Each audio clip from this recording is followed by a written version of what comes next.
إن الحمد لله نحمده ونستعينه ونستغفره ونعوذ بالله من شرور أنفسنا وسيئات أعمالنا من يهده الله فلا مضل له ومن يضلل فلا هادي له وأشهد أن لا إله إلا الله وحده لا شريك له وأن محمدًا عبده ورسوله يا أيها الذين آمنوا اتقوا الله حق تقاته ولا تموتن إلا وأنتم مسلمون يا أيها الناس اتقوا ربكم الذي خلقكم من نفس واحدة وخلق منها زوجها وبث منهما رجالا كثيرا ونساء واتقوا الله الذي تساءلون به والأرحام إن الله كان عليكم رقيبا يا أيها الذين آمنوا اتقوا الله وقولوا قولا سديدا يصلح لكم أعمالكم ويغفر لكم ذنوبكم ومن يطع الله ورسوله فقد فاز فوزا عظيما أما بعد فأعوذ بالله من الشيطان الرجيم الرحمن على العرش استوى وقال الحق سبحانه وتعالى الذين يحملون العرش ومن حوله يسبحون بحمده ويؤمنون به ويستغفرون للذين آمنوا ربنا وسعت كل شيء رحمة وعلما فاغفر للذين تابوا واتبعوا سبيلك وقهم عذاب الجحيم لائق التکریم سامعین مکرم، اللہ ذوالجلال ہم سب کے خالق، مالک اور رازق ہے۔ اللہ خالق کل شیء، ان اللہ هو الرزاق ذو القوة المتین۔ قل اللہم مالک الملک، اس مالک الملک کی شان اور عظمت یہ ہے کہ اس نے 2 دنوں میں زمین کو بنایا اپنی مشیت کے ساتھ۔ قُلْ أَإِنَّكُمْ لَتَكْفُرُونَ بِالَّذِي خَلَقَ الْأَرْضَ فِي يَوْمَيْنِ وَتَجْعَلُونَ لَهُ أَنْدَادًا ذَلِكَ رَبُّ الْعَالَمِينَ۔ 2 دن میں زمین کو بنایا، وَجَعَلَ فِيهَا رَوَاسِيَ مِنْ فَوْقِهَا وَبَارَكَ فِيهَا وَقَدَّرَ فِيهَا أَقْوَاتَهَا فِي 4 أَيَّامٍ۔ مالک الملک نے پھر اس میں جو خزانے رکھنے تھے، جو برکتیں رکھنی تھیں، اور اس کو انسانیت کے لیے ہموار کرنے کے لیے اس میں میخیں گاڑی، جن کو آج پہاڑوں کا نام دیا جاتا ہے۔ ایک دوسری جگہ اللہ ذوالجلال فرماتے ہیں أأنتم أشد خلقا أم السماء بناها رفع سمكها فسواها وأغطش ليلها وأخرج ضحاها والأرض بعد ذلك دحاها. 4 دنوں میں یہ زمین کے معاملات سے اللہ ذوالجلال جب ان کو مکمل کیا، ثم استوى إلى السماء وهي دخان وقال لها وللأرض ائتيا طوعا أو كرها قالتا أتينا طائعين فقضاهن 7 سماوات في يومين. 2 دنوں میں اللہ ذوالجلال نے آسمانوں کو بنایا، 7 آسمان اور 7 زمینیں بنائیں. والارض بعد ذلك دحاها، پھر اللہ ذوالجلال نے اس زمین کو برابر کر کے اس قابل بنایا کہ یہاں کوئی بس سکے. مالک الملک کن کہہ کے بھی سب کچھ بنا سکتے ہیں، لیکن مالک الملک نے تخلیق کے ان مدارج کا تذکرہ کیا ہے. جنت و جہنم بھی بنائی، اور سب سے پہلا انسان آدم علیہ السلام کو پوری کائنات سے اپنی مبارک مٹھی میں مٹی لی اور آدم علیہ السلام کو بنایا. رسول اللہ صلی اللہ علیہ وسلم کا فرمان ہے، لما خلق اللہ الخلق قبض من جمیع الارض. اللہ ذوالجلال جب بنانے لگے، انسانیت کی تخلیق کرنے لگے، تو پوری زمین سے اپنی مبارک مٹھی میں مٹی لی، اور مٹیوں کا 3 رنگ تھا. خلق آدم من 3 تربات، آدم علیہ السلام کو 3 قسم کی مٹیوں سے پیدا کیا گیا. سودا کالی مٹی سے، بیضاء سفید مٹی سے، حمراء سرخ مٹی سے. اور تیسری روایت کے الفاظ ہیں فجاء بنو آدم على قدر الارض. چونکہ اللہ ذوالجلال نے مختلف مٹیوں کا ایک مجموعہ بنایا، اس لیے آدم علیہ السلام کی اولاد، ان کی صلاحیتیں، ان کی عادات و اطوار اور ان کی طبیعتیں بھی اسی طرح مختلف ہیں. منہم الخبیث والطیب، آدم کی اولاد میں کچھ پاکیزہ رہنا پسند کرتے ہیں، کچھ خباثت کو پسند کرتے ہیں. منہم السہل والحزن، کچھ لوگ ہر وقت حشاش بشاش رہتے ہیں، اور کچھ لوگ سب کچھ ہونے کے باوجود بھی غم میں ڈوبے رہتے ہیں. منہم الاحمر والابیض والاسود وبین ذلک، کسی کا رنگ صرف سفید ہے، کسی کا رنگ سیاہ ہے، اور کسی کا سرخ ہے، اور کسی کو اللہ نے مختلف رنگوں کو ملا کے بنایا ہے.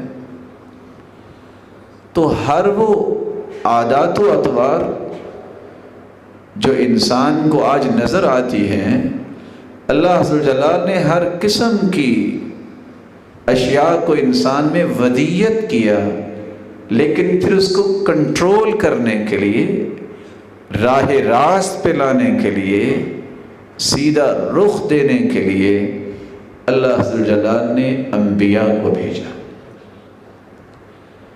سب سے پہلے آدم علیہ السلام کو ابھی روح نہیں پھونکی تھی.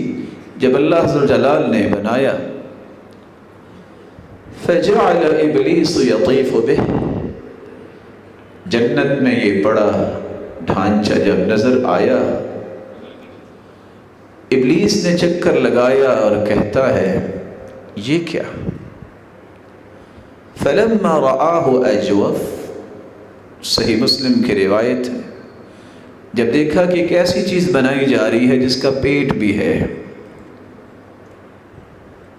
تو کہنے لگا انہ خلق خلقا لا یتمالک، جب تک انسان کے ساتھ پیٹ رہے گا یہ اپنے آپ پہ کنٹرول نہیں کر پائے گا۔ اور حاکم کی روایت کے الفاظ ہیں ظفرت بہ، شیطان کہہ اٹھا میں کامیاب ہو گیا۔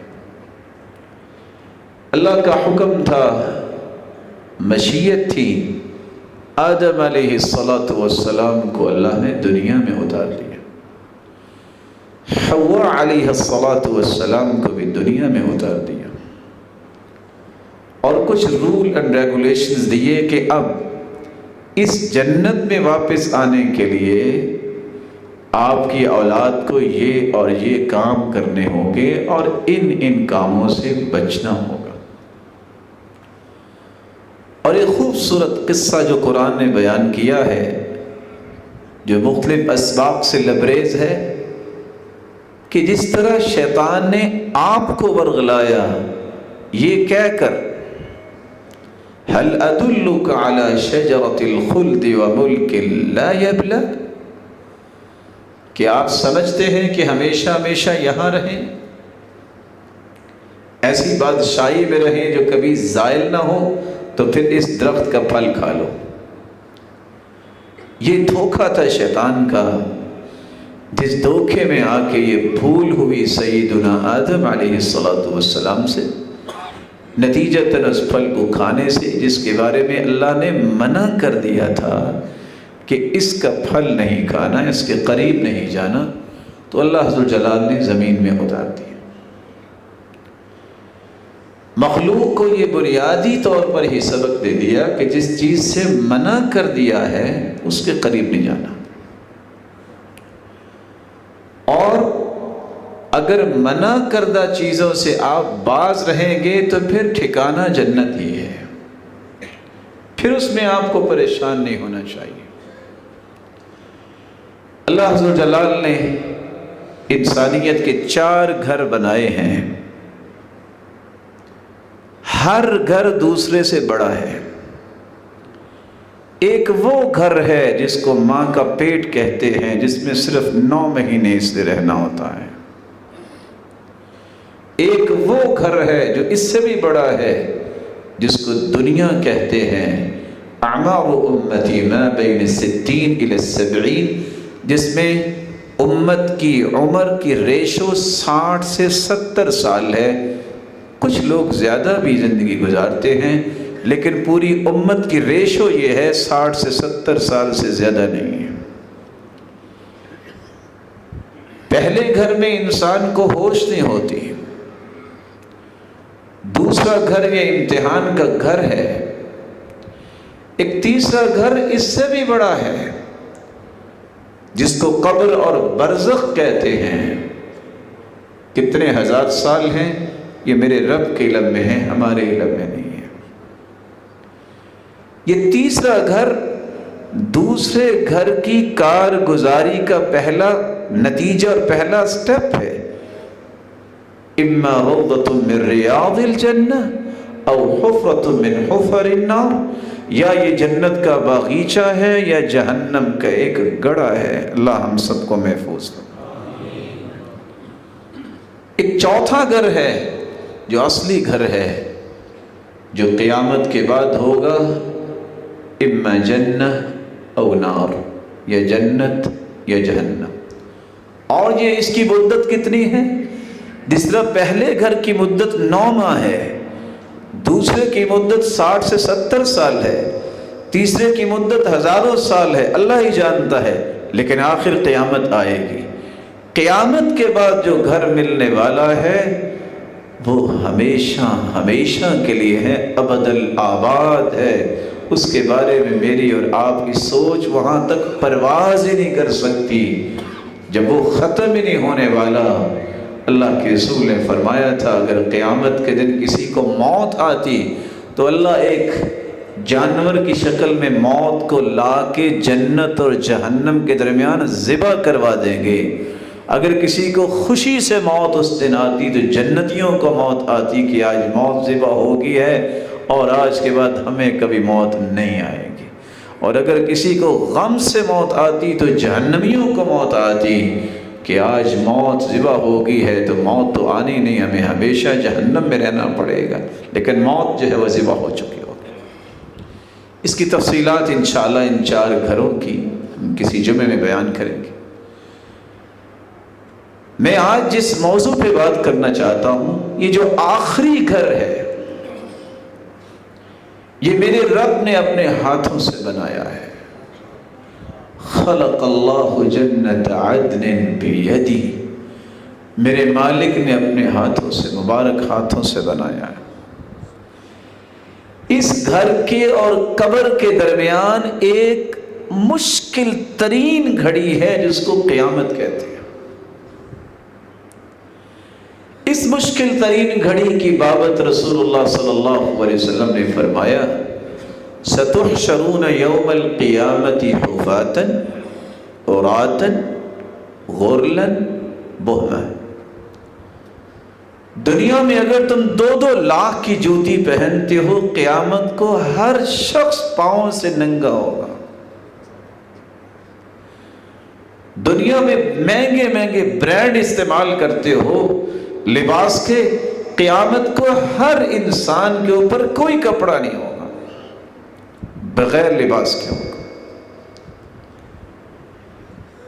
10 پہلو اختیار کرتے ہو اپنے بالوں کی آلائش و پلائش پہ، لیکن قیامت کے دن یہ بکھرے ہوئے بال ہوں گے۔ جس طرح انسان پیدا ہوتا ہے اسی طرح بغیر ختنے کے ہوگا، اور حالت یہ ہوگی کہ لوگ اس طرح گرے پڑے ہوں گے کالفراش المبثوث، جیسے پتنگے گرے ہوتے ہیں۔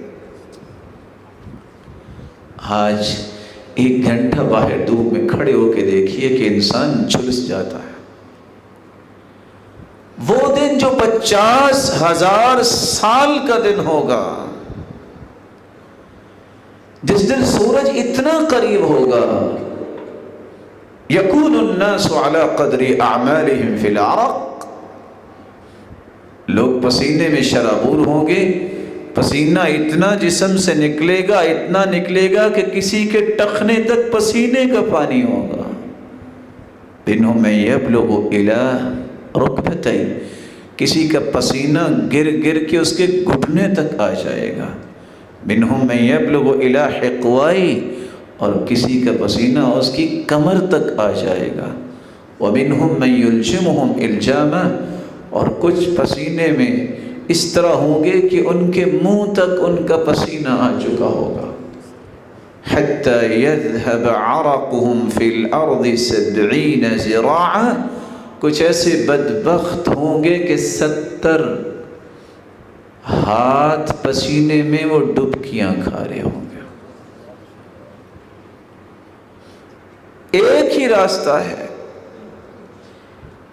اس مشکل اور ہولناک کیفیت سے بچنے کا ایک ہی راستہ ہے کہ وہ وقت جو 50,000 سال کا ہے کافروں کے لیے، اللہ مومنوں کے لیے تو اسے مختصر کر دیں گے، جیسا کہ سیدنا ابو ذر رضی اللہ تعالی عنہ روایت کرتے ہیں کہ کتنا بڑا یہ دن ہے۔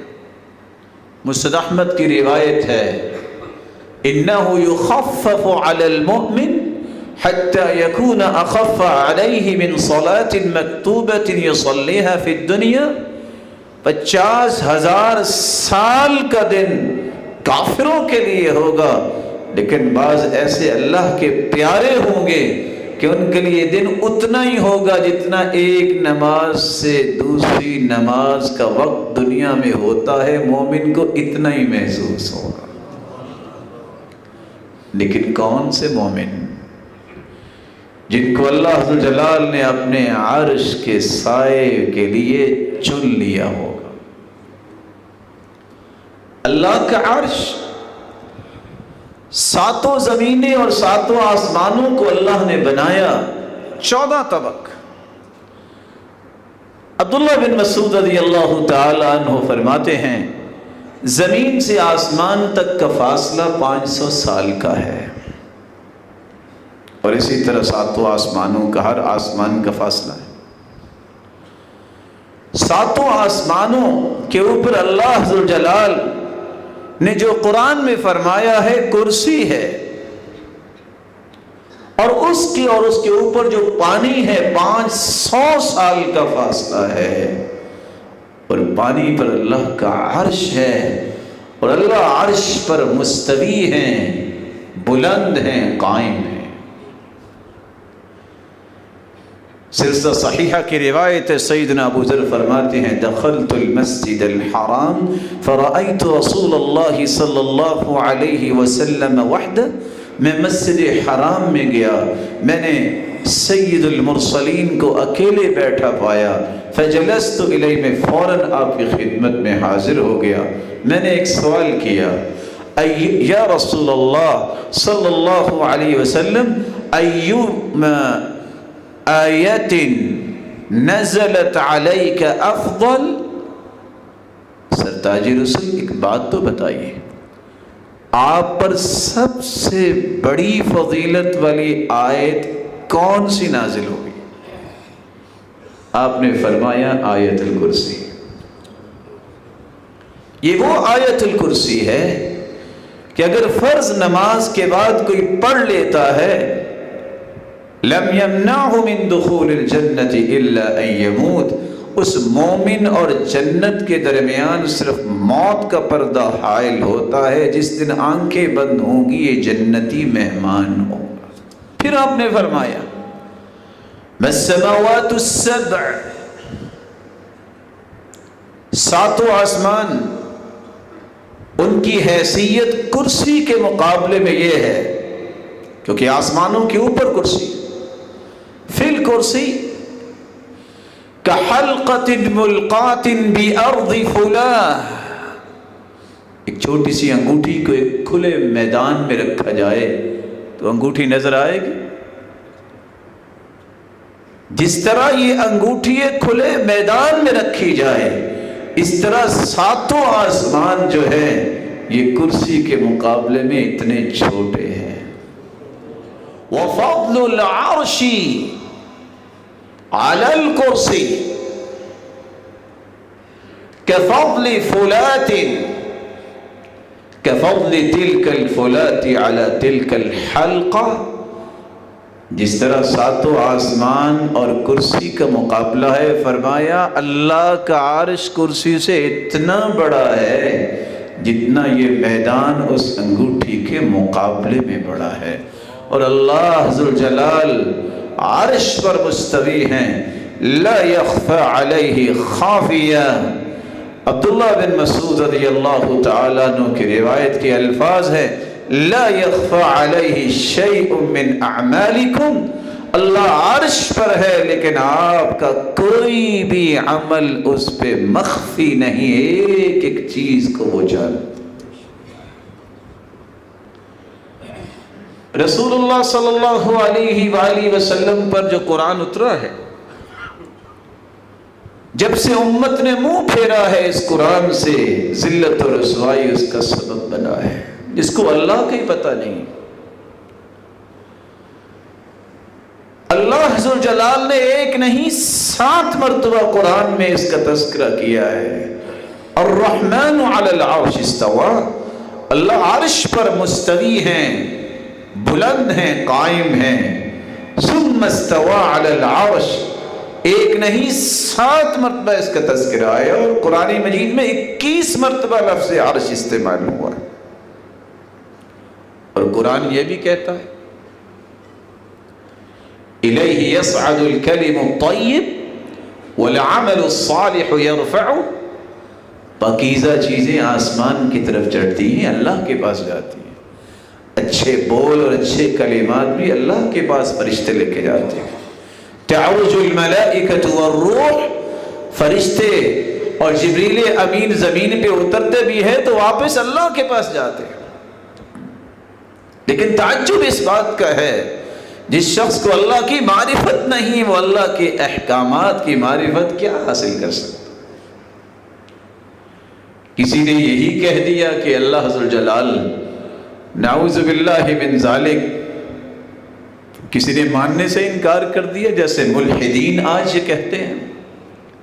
قرآن نے ان کو دہریے کہا ہے، وَمَا يُهْلِكُنَا إِلَّا الدَّهْرُ، کہتے ہیں بس دنیا کا ایک نظام ہے، ایک مرتا ہے تو وہ روح کسی اور میں چلی جاتی ہے۔ یہ دہریوں کا دین ہے جس کو اللہ ذو الجلال اور اللہ کے پیارے محبوب نے پیش نہیں کیا۔ کسی نے یہ کہنے میں بھی جرت کی، اسے کوئی حیا نہیں آئی، وہ کہنے لگا اللہ کی ذات کو مانتے ہیں لیکن وہ آدم کی شکل میں تھے، اسی لیے تو آدم کو فرشتوں نے سجدہ کیا۔ آج لوگ اس فکر کو پیش کرنے والے کو بھی مولانا رومی کہتے ہیں۔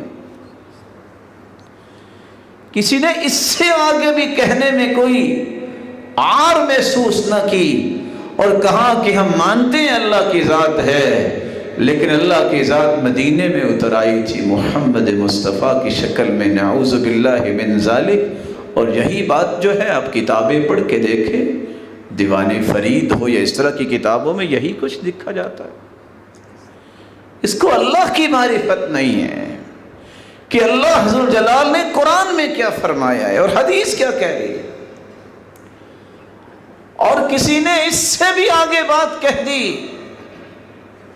کہا جو کچھ تمہیں نظر آتا ہے یہ اللہ کا عکس ہی ہے، اللہ ہر چیز میں موجود ہے۔ اور کسی نے تو من گھڑت باتیں کر کے کہ کسی کا دل نہ توڑنا اس میں اللہ رہتا ہے، یہ سب خلاف شریعت باتیں ہیں جس کی کوئی قرآن و سنت کی دلیل نہیں۔ اور بعض ایسے بھی بدبخت آئے جن کو کہتے ہوئے کوئی شرم اور حیا نہ آئی، اور کہہ گئے وَمَا الْكَلْبُ وَالْخِنْزِيرُ إِلَّا إِلَٰهُنَا، کہ یہ کتا بھی ہمارا رب ہے۔ ظالموں نے کہہ دیا، اور خنزیر بھی، کیونکہ اس میں بھی ہمیں انوار الہی نظر آتی۔ جس کو رب کی پہچان حاصل نہیں ہوئی، یہ ظالم ہمیشہ دنیا میں ذلیل ہوتا ہے اور آخرت میں بھی ذلیل ہوگا اگر توبہ نہیں کرتا۔ اللہ کی پہچان تو سب سے پہلے حاصل کی جائے کہ اللہ رب العزت سب کے خالق و مالک ہیں، مقادر مطلق ہیں، ساتوں آسمانوں اور زمینوں کے خالق و مالک ہیں، اور اللہ ذو الجلال عرش پر مستوی ہیں۔ اس کی شان جس طرح عظیم ہے، اس کی عظمت یہ ہے کہ وہ ذات کے اعتبار سے عرش پر ہے، لیکن اس کا علم اور قدرت دنیا کے ذرے ذرے میں ہے۔ صحیح مسلم کی روایت ہے، آج ایک نئی مصیبت آ گئی کہ کسی کے عقیدے کو چھیڑو نہ اور اپنا عقیدہ چھوڑو نہ، یہ بھی جاہلوں کی کھڑی ہوئی بات ہے۔ صحابی کہتے ہیں میں اپنی لونڈی کو آزاد کرنا چاہتا ہوں، فرمایا لاؤ اسے۔ این اللہ؟ صحیح مسلم کی روایت ہے، اللہ کے رسول نے اس سے پوچھا، آپ نے فرمایا بتاؤ اللہ کہاں ہے؟ فَأَشَارَتْ بِيَدِهَا إِلَى السَّمَاءِ، اس لونڈی نے کہا، کالے رنگ کی لونڈی نے، کہ اللہ آسمانوں میں۔ آپ نے دوسرا سوال کیا، من انا، میں کون ہوں؟ وہ کہنے لگی انت رسول اللہ، آپ اللہ کے رسول ہیں۔ دو سوال اور دو جواب۔ اللہ کہاں ہے؟ کیا اس کو پتا ہے اس کا مالک کہاں ہے؟ کیا اس کو پتا ہے کہ قیامت تک کے لیے پیغمبر اور ہادی اور مرشد اور آئیڈیل اور رول ماڈل کون ہے؟ دونوں جواب صحیح دیے۔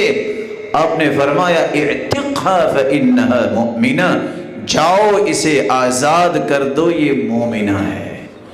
پتہ یہ چلا صحیح مسلم کی روایت سے، مومن وہ ہوتا ہے جو اللہ کو ذات کے اعتبار سے آسمانوں میں مانتا۔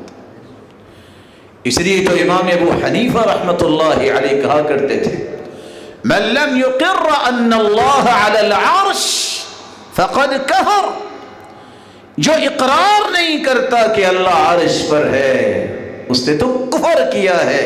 لأن اللہ سبحانہ وتعالی یقول الرحمن علی العرش استوى وعرشه فوق 7 سماوات، کیونکہ اللہ نے قرآن میں کہا ہے کہ رحمان عرش پر مستوی ہوا اور عرش 7 آسمانوں کے اوپر ہے۔ اور دوسرا قول بھی امام ابو حنیفہ کا ہے، من انکر ان اللہ فی السماء فقد کفر، جس نے انکار کر دیا کہ اللہ آسمانوں میں نہیں ہے اس نے تو کفر کیا۔ اللہ ہمیں اپنا صحیح تعارف نصیب فرمائے، اور صحیح ترین تعارف اگر اللہ ذوالجلال کا اور اس کے محبوب کا پیش کرنے والی کوئی کتاب ہے تو اس کو قرآن کہتے ہیں، اس کو اللہ کے رسول کے فرامین پر مشتمل حدیث کی کتابیں کہتے ہیں۔ آپ صحیح بخاری پڑھیے اور صحیح مسلم پڑھیے اور دیگر صحیح حدیثوں کی کتابیں پڑھیے، تب جا کے آپ کو اپنے رب کی صحیح معرفت ملے گی۔ ایسے بدبخت بھی آئے جب کسی سے کہا گیا کہ اللہ سبحانہ و تعالیٰ تو بلند ہے، آسمانوں پر ہے، تم کہتے نہیں ہو سبحان ربی الاعلیٰ، لیکن جن کی قسمت جو ہے وہ بد ہو جائے، اللہ نے فیصلے کر دیے ہوں، وہ ظالم کہتا ہے پھر کیا ہوا، میں سبحان ربی الاعلیٰ نہیں کہوں گا، میں کہہ دوں گا سبحان ربی الاسفل، میں نچلے رب کو کی پاکی بیان کرتا ہوں، والعیاذ باللہ، استغفر اللہ ربی من کل ذنب واتوب الیہ۔ آج دنیا کے اندر یہی سب سے بڑا مسئلہ ہے کہ حقائق کی دنیا میں کوئی قدم رکھنا پسند نہیں کرتا۔ اس عرش کے بارے میں اللہ کے رسول نے 10 ایسی ہستیوں کا تذکرہ کیا ہے جو دنیا کے کٹھن زندگی گزارنے کے بعد قبر سے ہوتے ہوئے جب قیامت کی ہولناکیوں میں قدم رکھے گا تو میرا مالک ان 10 سے 11 لوگوں کو اپنی محبت سے محروم نہیں کرے گا۔ وہ کون سے خوش نصیب ہیں؟ سبعۃ یظلھم اللہ فی ظلہ یوم لا ظل الا ظلہ۔ ایک حدیث میں 7 لوگوں کا تذکرہ ہے جن کو اللہ اپنے عرش کا سایہ نصیب فرمائیں گے۔ الامام العادل، عدل کرنے والا بادشاہ، والشاب نشأ فی عبادت اللہ عز وجل، ایسا نوجوان جو اپنی زندگی کو اللہ کی عبادت میں جوانی کو گزارتا ہے۔ وَرَجُلٌ قَلْبُهُ مُعَلَّقٌ بِالْمَسَاجِدِ، جس انسان کا دل مسجد سے لگا ہوا ہے، مسجد سے محبت کرتا ہے۔ وَرَجُلَانِ تَحَابَا فِي اللَّهِ اجْتَمَعَ عَلَيْهِ وَتَفَرَّقَ عَلَيْهِ، چوتھا وہ خوش نصیب جس کی محبت کسی انسان سے ہے تو اللہ کی رضا کے لیے ہے۔ وَرَجُلٌ دعته امرأة ذات منصب وجمال فقال انی اخاف اللہ، پانچواں وہ خوش نصیب جس کو اس عرش کا سایہ ملے گا، جس کو کوئی عورت برائی کی دعوت دے تو وہ کہے میں تو اللہ سے ڈرتا ہوں۔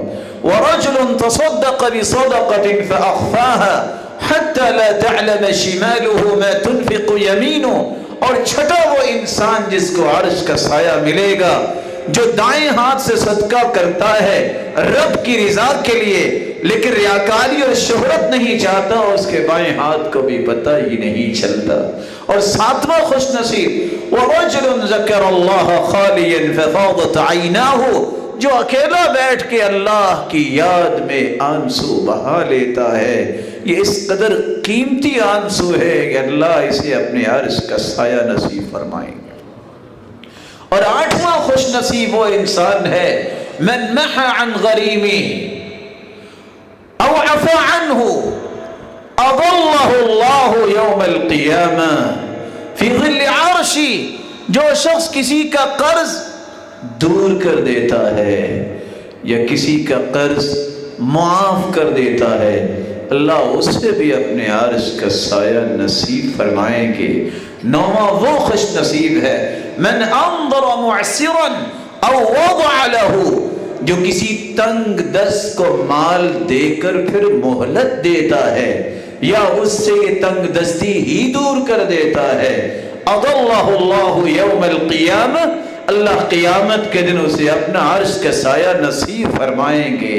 اور 10واں وہ انسان ہے من اضل رأس غاز اضلہ اللہ یوم القیامہ، جو ایک شخص غازی کو سایہ مہیا کرتا ہے، مجاہد کے لیے سائے کا بندوبست کرتا ہے، اللہ ذوالجلال قیامت کے دن اس انسان کو بھی عرش کا سایہ نصیب فرمائیں گے۔ 11واں وہ خوش نصیب ہے رجل یجاہد بنفسہ ومالہ، جو اللہ کی راہ میں اپنے مال سے اور اپنی جان سے جہاد کرتا ہے پھر شہید ہو جاتا ہے، فذلک الشہید الممتحن فی خیمۃ اللہ تحت عرش، فی خیمۃ تحت العرش، یہ اللہ کے عرش کے نیچے یہ شہید ایک خیمے میں ہوگا۔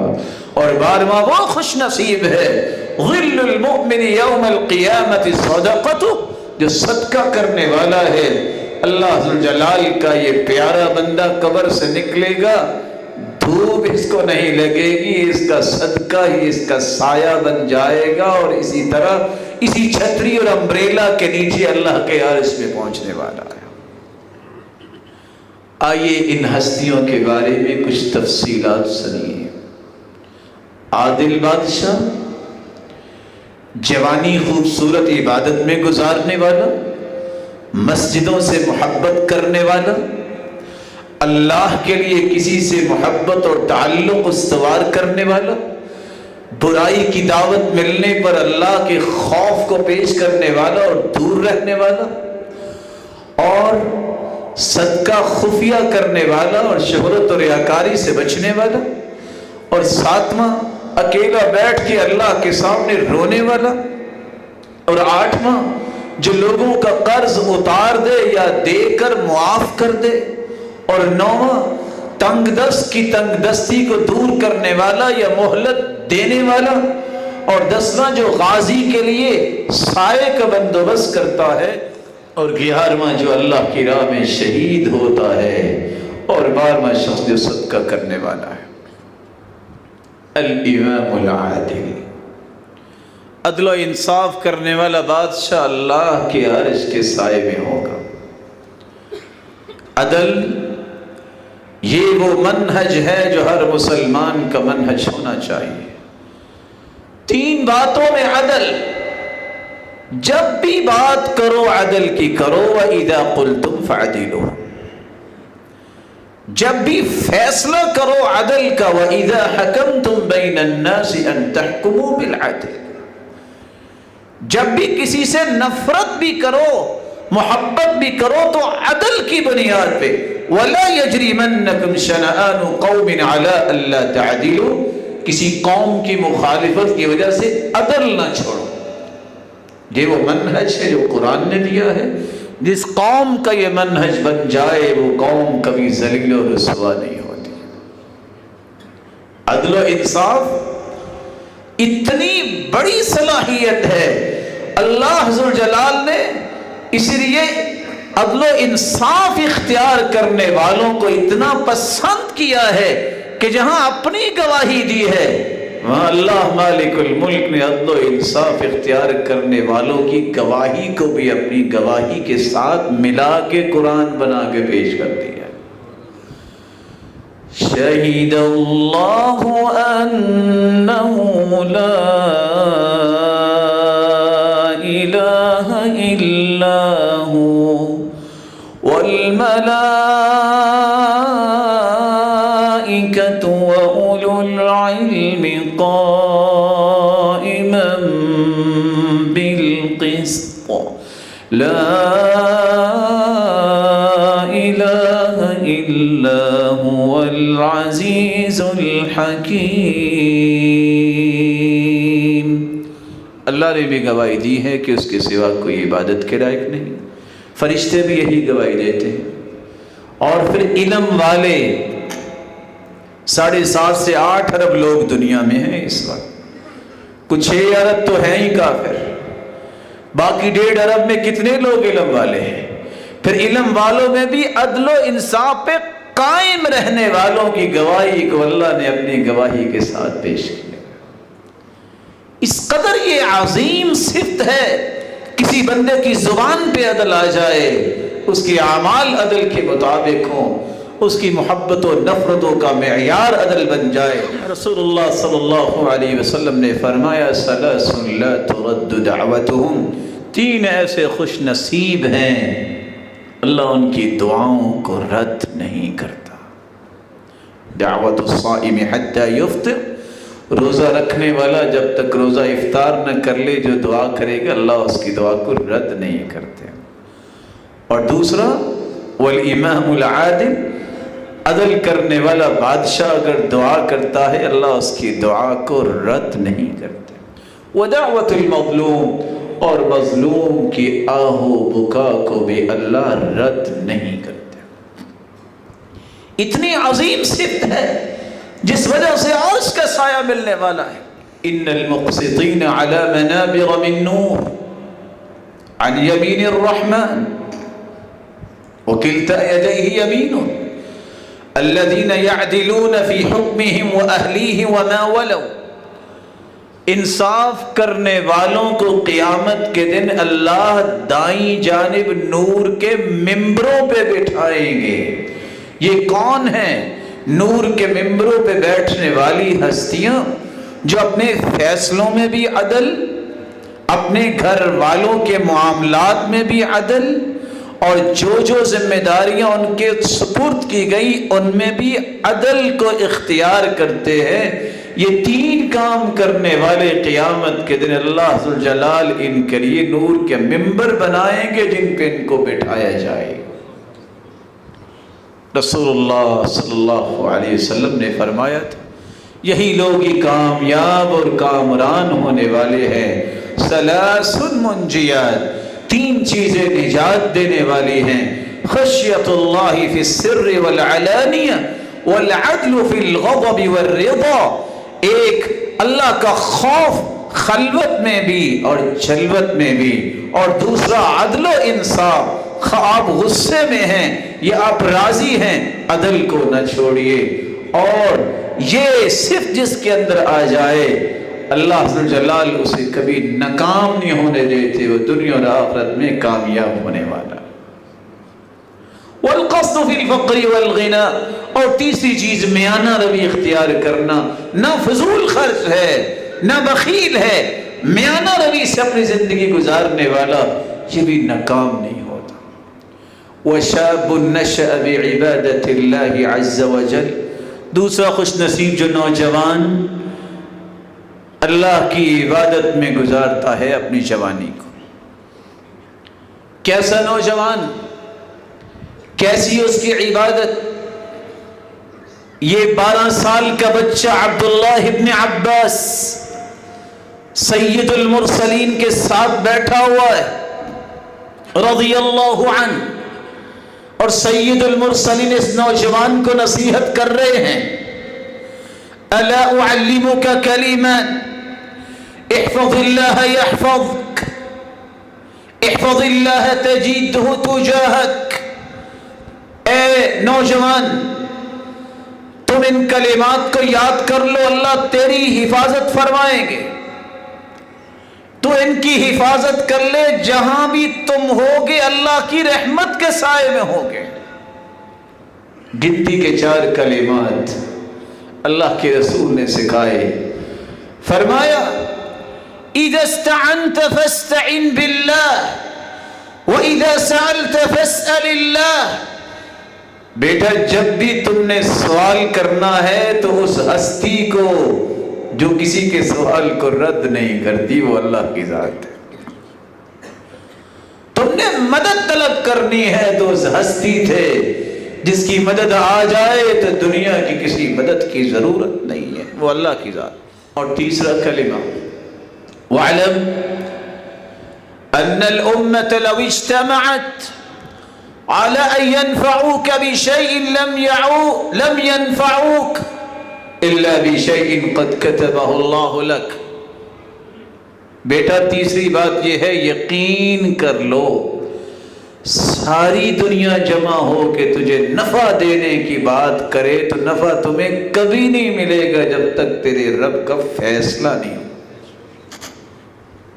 وَلَوْ اجْتَمَعُوا عَلَىٰ أَن يَضُرُّوكَ بِشَيْءٍ لَمْ يَضُرُّوكَ إِلَّا بِشَيْءٍ قَدْ كَتَبَهُ اللَّهُ عَلَيْكَ. اگر ساری دنیا اس بات پہ جمع ہو جائے، بیٹا یہ چوتھی بات ہے، ساری دنیا جمع ہو جائے کہ تمہیں نقصان پہنچانا ہے تو بیٹا تمہیں نقصان نہیں پہنچے گا جب تک تیرے رب کا فیصلہ نہیں ہوگا. اللہ پر یقین، اللہ ذوالجلال پر اعتماد، اللہ پر توکل، اسی سے ہی مدد مانگنا، اپنی تمام تمناؤں کا رخ اسی کی طرف کرنا، یہ وہ نوجوان ہے جس کو اللہ عرش کا سایہ نصیب فرمائیں گے، اور عفت و پاک دامنی کا اختیار کرنے والا نوجوان جس کو اللہ عرش کا سایہ نصیب فرمائیں گے۔ رسول اللہ صلی اللہ علیہ وسلم نے اس لیے فرمایا، یا معشر شباب قریش، اے قریش کے نوجوانوں کی جماعت، احفظوا فروجکم، اپنی شرمگاہوں کی حفاظت کرو، لا تزنوا، زنا نہ کرنا، اور یاد رکھنا من حفظ فرجہ فلہ الجنہ، جس نے اپنی شرمگاہ کی حفاظت کی اس کے لیے اللہ نے جنت رکھی ہے۔ دوسری روایت کے الفاظ ہیں، یا فتیان قریش، اے قریش کے نوجوانوں، لا تزنوا، زنا کے قریب نہ جانا، اور جان لو من سلم له شبابہ من الزنا، جس نے جوانی میں اپنے آپ کو اس طرح کے کاموں سے بچا لیا، اللہ نے اس کے لیے جنت کا انعام رکھا ہے۔ رسول اکرم صلی اللہ علیہ وسلم نے ایک دوسری حدیث میں فرمایا تھا، اصدقوا اذا حدثتم، اے لوگو بات کرو تو سچ بولا کرو، اصدقوا اذا حدثتم وادوا اذا اؤتمنتم، امانت تمہارے پاس رکھی جائے تو اس میں خیانت نہ کیا کرو، واوفوا اذا عاہدتم، وعدے کرو تو وعدے پورا کیا کرو، اور یہ بھی فرمایا واحفظوا فروجکم، اپنی شرمگاہوں کی حفاظت کیا کرو، وکفوا ایدیکم، اور اپنے ہاتھوں کو برائیاں کرنے سے اور تکلیف دینے سے بچا لیا کرو۔ اللہ کے رسول صلی اللہ علیہ وآلہ وسلم نے یہ بھی فرمایا، اگر تم یہ کام کر لو گے تو تدخلون جنت ربکم، تم اپنے رب کی جنت میں داخل ہو جاؤ گے۔ ایک نوجوان اللہ کے رسول کے پاس آ کے کہتا ہے، اذن لی یا رسول اللہ بالزنا، اللہ کے رسول مجھے بدکاری کی اجازت دے دیجئے۔ صحابہ غصے میں آئے، کیا کہہ رہے ہو اور کس ہستی کو کہہ رہے ہو؟ سید المرسلین نے گنتی کے 5 سوال کیے۔ نباز انسان آج بھی نبض دیکھ کے برائی بیماری کو ڈائیگنوز کر لیتا ہے۔ آپ نے صرف اتنا پوچھا، اتحبہ لامک، پسند ہے کہ تمہاری والدہ گرامی سے کوئی ایسی زیادتی کرے؟ قال لا واللہ یا رسول اللہ جعلنی اللہ فداءک، میں آپ پہ قربان ہو جاؤں، اللہ کی قسم میں تو نہیں چاہتا۔ آپ نے فرمایا وَلَلنَّاسُ يُحِبُّونَ لِأُمَّهَاتِهِمْ، لوگوں کی بھی عزتیں ہیں، وہ بھی نہیں پسند کرتے کہ ان کی ماؤں سے زیادتی ہو۔ پھر دوسرا سوال کیا، وَلَلنَّاسُ يُحِبُّونَ لِبَنَاتِهِمْ، لوگ بھی اپنی بیٹیوں کے بارے میں یہ پسند نہیں کرتے۔ وَلَلنَّاسُ يُحِبُّونَ لِأَخَوَاتِهِمْ، لوگ بھی اپنی بہنوں کے بارے میں یہ پسند نہیں کرتے۔ وَلَلنَّاسُ يُحِبُّونَ لِعَمَّاتِهِمْ وَلَلنَّاسُ يُحِبُّونَ لِخَالَاتِهِمْ، لوگ بھی اپنی خالاؤں اور پھپھوں کے بارے میں یہ تصور نہیں کر سکتے۔ پھر آپ نے اس کے کندھے پہ ہاتھ رکھ کے یہ دعا کی تھی، اللہم اغفر ذنبہ، اللہ اس کے گناہوں کو معاف فرما دے، وطہر قلبہ، اور اس کے دل کو اس طرح کے تصورات سے پاکیزہ بنا دے۔ اللہ کے رسول کی یہ دعا، جس کے نتیجے میں کیا ہوا، فلم یلتفت بعد ذلک الی شیء، پھر پوری زندگی اس نے کسی کی طرف آنکھ اٹھا کے نہیں دیکھی۔ رسول اللہ صلی اللہ علیہ وآلہ وسلم نے فرمایا، شاب نشأ بعبادت اللہ، جو اس طرح کی جوانی گزارتا ہے جو اللہ کی عبادت متصور ہو، یہ اللہ کی عرش کے سائے میں ہوگا۔ اور دو لوگ جو آپس میں محبت کرتے ہیں، اللہ کی رضا مقصود ہو۔ آواز آئے گی قیامت کو، این المتحابون فی جلالی اليوم اظلهم فی ظلی یوم لا ظل الا ظلی، کہاں ہیں میرے نام پہ محبت کرنے والے، کہاں ہیں میرے نام پہ ایک دوسرے سے ملاقات کرنے والے، کہاں ہیں میری وجہ سے ایک دوسرے کے ساتھ مل بیٹھنے والے؟ کہاں ہیں ایک دوسرے کو نصیحت کرنے والے؟ کہاں ہیں ایک دوسرے پہ اللہ کی رضا کے لیے خرچ کرنے والے؟ ان 5 لوگوں کے بارے میں حدیث کے الفاظ ہے وجبت محبتی، آج میری محبت ان کے لیے واجب ہو گئی ہے، جو میرے لیے محبت کرتے، میرے لیے ملتے بیٹھتے خرچ کرتے اور ایک دوسرے کو دین کی نصیحت کیا کرتے۔ چوتھا انسان جس کا دل مسجد کے ساتھ لگا ہوا ہے۔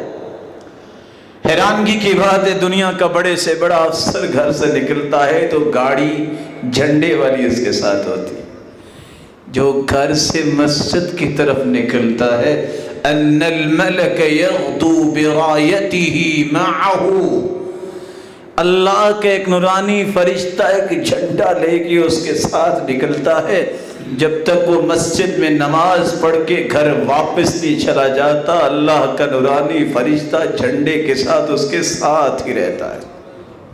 یہ کتنا خوش نصیب انسان ہے کہ گھر سے قدم نکالتا ہے مسجد کی طرف، اٹھنے والا ہر قدم 10 نیکیوں کا باعث بنتا ہے، زمین پر رکھتا ہے 10 نیکیوں کا باعث بنتا ہے۔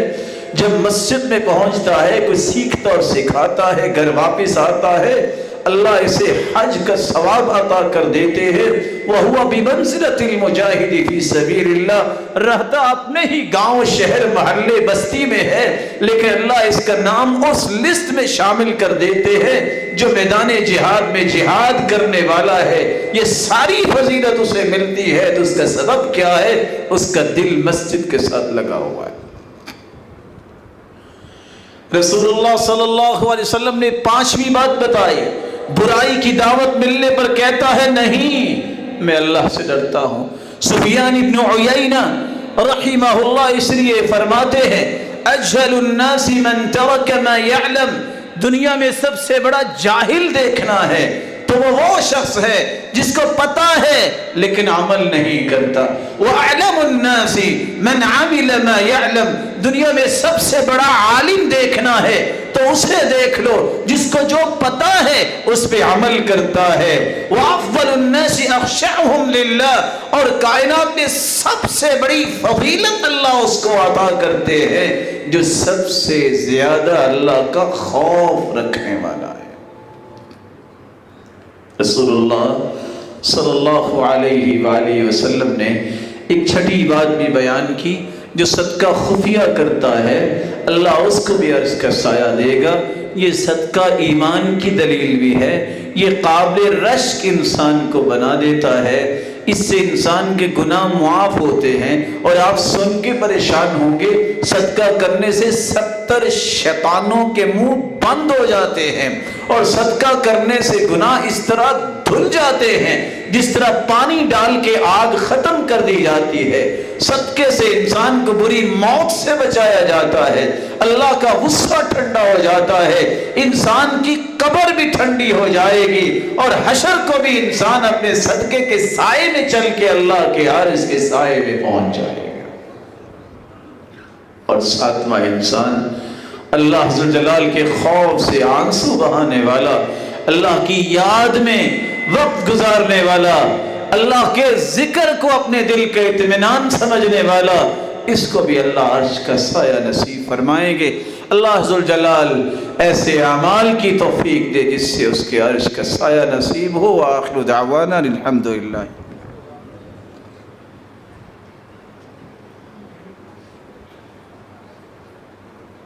الحمد لله على إحسانه والشكر له على توفيقه وامتنانه، أما بعد۔ 8واں خوش نصیب وہ ہے جس کو اللہ نے دل دیا ہے، اتنا بڑا دل کہ وہ شخص کسی کو قرض دیتا ہے۔ روایت تو بتاتی ہے کہ صدقے کا اجر تو 10 گنے ہیں اور قرض دینے والے کو اللہ 18 گنے اجر دیتے ہیں۔ اگر وہ کسی کو قرض دیتا ہے اور قرض معاف کر دیتا ہے، یا کسی سے اس نے قرض لیا ہے اور قرض اتار دیتا ہے، اللہ ذو جلال اس کو بھی اپنے عرش کا سایہ نصیب فرمائیں۔ اور 9واں انسان وہ ہے من انظر معسرا، صحیح بخاری کی روایت، ایک شخص کو لایا گیا جس کی کوئی نیکی نہیں تھی، فرشتوں نے کہا اس کی ایک نیکی ہے اللہ۔ پوچھا گیا کون سی نیکی ہے؟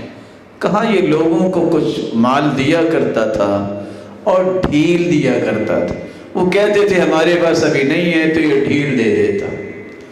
تو اللہ عز و جلال نے فرمایا نحن احق منہ، ہم زیادہ حق رکھتے ہیں کہ یہی کام کریں، جاؤ اسی نیکی کی وجہ سے میں بھی اس سے تجاوز کرتا ہوں، اسے جنت لے جاؤ۔